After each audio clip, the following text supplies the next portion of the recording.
درود شریف کی فضیلت۔ حضور اکرم صلی اللہ علیہ وآلہ وسلم نے نماز کے بعد حمد و ثنا درود شریف پڑھنے والی سے فرمایا دعا قبول کی جائے گی، سوال کر دیا جائے گا۔ ایمان مفصل۔ آمنت باللہ وملائکتہ وکتبہ ورسلہ والیوم الآخر والقدر خیرہ وشرہ من اللہ تعالی والبعث بعد الموت۔ ایمان مجمل۔ آمنت باللہ کما ہوں باسمائہ وصفاتہ قابلت جمیع احکامہ اقرار باللسان و تصدیق بالقلب۔ پہلا کلمہ۔ پہلا کلمہ طیب معنی پاک، لا الہ الا اللہ محمد رسول اللہ۔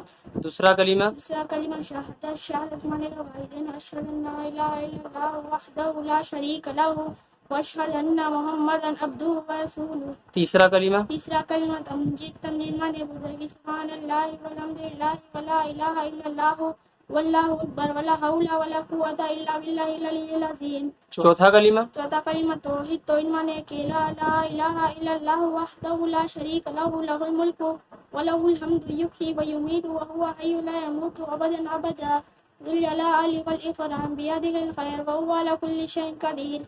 پانچواں کلمہ۔ پنجواں کلمہ استغفار معنی توبہ کرنا، استغفر اللہ ربی من کل ذنب اذنبته مدا او خطأ سرا وعلانیۃ واتوب الیہ من الذنب الذی اعلم ومن الذنب الذی لا اعلم انک انت علام الغیوب وستار العیوب وغفار الذنوب لا حول ولا قوۃ الا باللہ العلی العظیم۔